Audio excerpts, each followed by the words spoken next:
Cheers, guys. Epix 911, welcome to the Elitist Geek VR news for July 30th. And if you happen to watch the last video, just quickly before I start the news, and it was basically a Q&A style video. I've been asked about how many beers I drink. So this is just a case in point. It's the only reason I illustrate this. This beer is the exact same beer that I used in that video, at the start of that video, to do my cheers. I've had probably about 4 or 5 sips of it.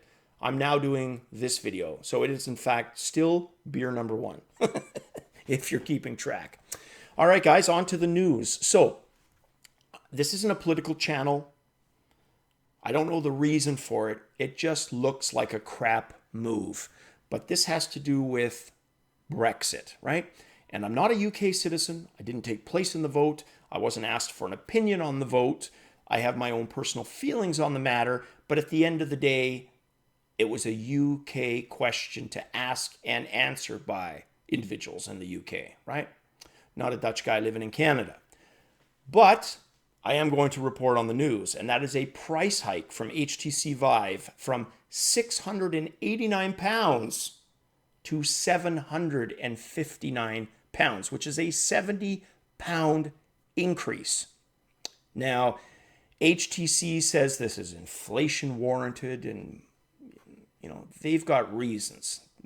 They're a little sketchy on those reasons, but they say they have reasons, and that's one of them. Now, again, I feel personally that that's a crap move. And for any North American viewers, or Australian or Asian or anywhere else, to put that into US dollars perspective, that's the equivalent of 1,003, which is $200 more than the US price of the same unit, right? So that's significant. And again, in my opinion, a crap move. But anybody from the UK watching this and I know there's quite a few of you, who wants to comment, like, what are your thoughts on that price hike? Warranted, crappy, and possibly maybe you know a reason for it, right? Other than the inflationary one that HTC threw out. I'd love to know. Let me know in the comments below. The next headline deals with haptic feedback, which I've talked about a few times on this channel in a few different videos, taking place at the SIGGRAPH 2016, which I've also talked about. Now, haptic is, again, the sensation of touch, right? And the author looked at three really cool devices. And the first one was called the Synthesasia Suit, and it's by Japanese researchers from, hopefully I'm pronouncing this right, Keio University, K-E-I-O University. And it's basically a bodysuit, like a wetsuit, right? That adds haptic feedback, generally vibrations. The author tried that on a game on Res Infinite, which is basically a sequel to the Dreamcast game. And it was pretty underwhelming, the author said.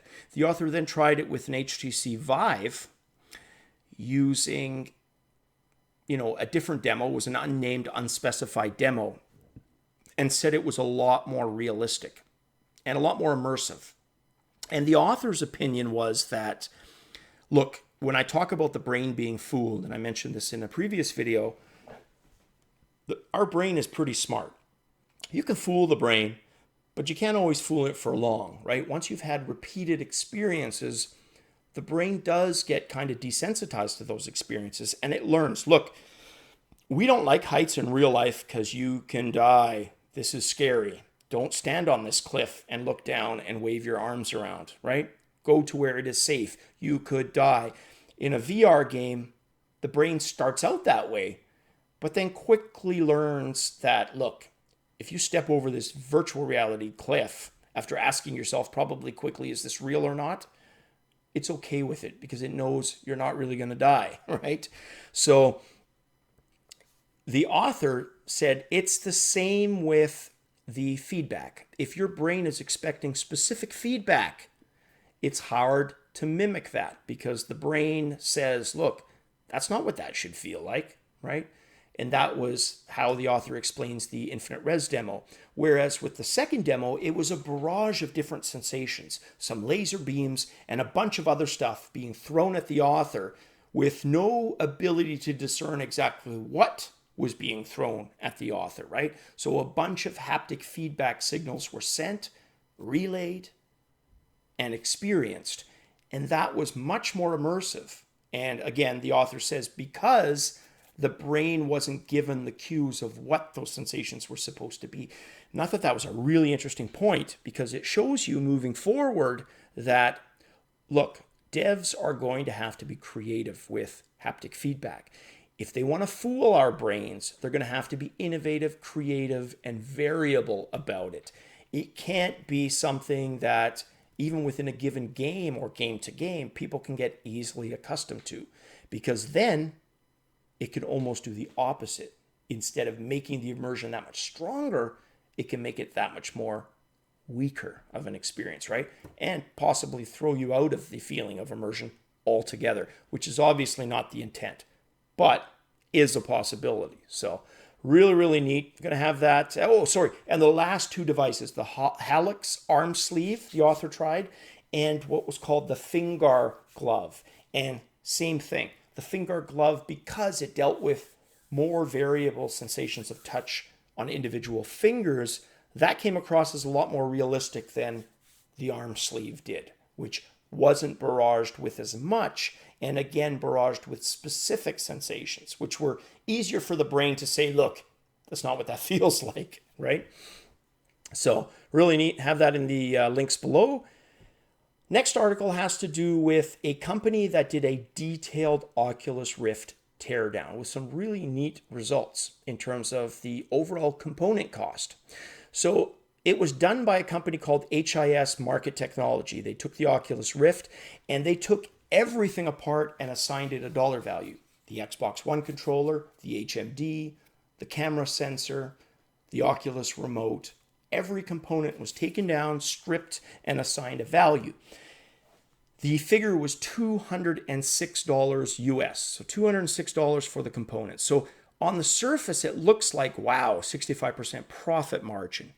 But before you jump at that conclusion, remember that they are paying for a lot of costs they've already incurred over the previous years for research and development. So yes, it probably looks like a really high profit margin, but they're paying for a lot of R&D that they did that really just came completely at a loss, right? So if you look at it that way, it doesn't look as bad. But what it does indicate, or seem to indicate, is look, as these individual components get cheaper, the ability to do price breaks is probably going to be more realistic. My personal gut feeling is by this holiday season, we're going to see the first round of VR price breaks.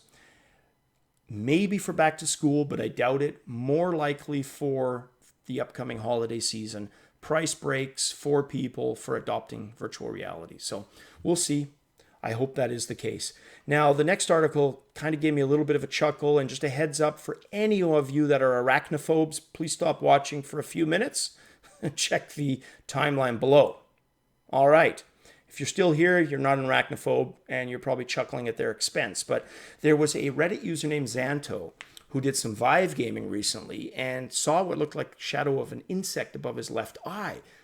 Took the Vive off and saw a spider crawl into the crack just above the left lens. Couldn't get the thing out and talked about it. Now, this is coming from The Verge, and they do a lot of, satirical, tongue-in-cheek stuff as well. So take it with a grain of salt. But still, kind of strange that you could think that, hey, you know what, there's maybe beetles, bugs, and arachnids living in my Rift or Vive. So that was under the headline of too long, didn't read. If virtual reality fails, blame spiders. So obviously a very tongue-in-cheek heading. The next thing I wanted to talk about has to do with a collaboration between the National Geographic Channel and a virtual reality firm. And it's going to be a 12-minute documentary dealing with animal poachers for elephants, which, 30,000 elephants. And again, I'm not a political channel, but 30,000 of these beautiful beasts die every year for a bunch of hocus pocus reasons. And that sucks, right? That sucks. So anyways, this puts you in the shoes of a park ranger. So a day in the life of a park ranger who is assigned to protecting the elephants against the poachers, who are often more numerous and better armed than said rangers. So be interesting to see what that VR documentary, A, how it feels, how immersive it is, but B, the message it manages to get across, right? The last thing I want to talk about quickly has to do with the 400 VR applications that I talked about that were tweeted out by, a Valve person the other day. And I stated in that video that you got to remember that a lot of those games are probably pretty crappy, right? And it's the same with the types of games that get released week after week. Yes, some are good, but a lot of these games are small, mini, on purpose. Either companies learning, honing their craft, right? Throwing up their first VR experiences as smaller, self-contained games, really, that they will then build on. And fair enough. But remember, and I'm just stressing it here, a lot of those 400 games aren't all awesome, epic games. And most of you know that already, right? There's probably a handful that are epic, awesome must-haves. Maybe not even.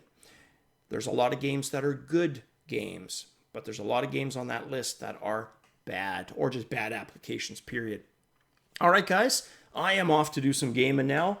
As always, cheers and have an awesome one.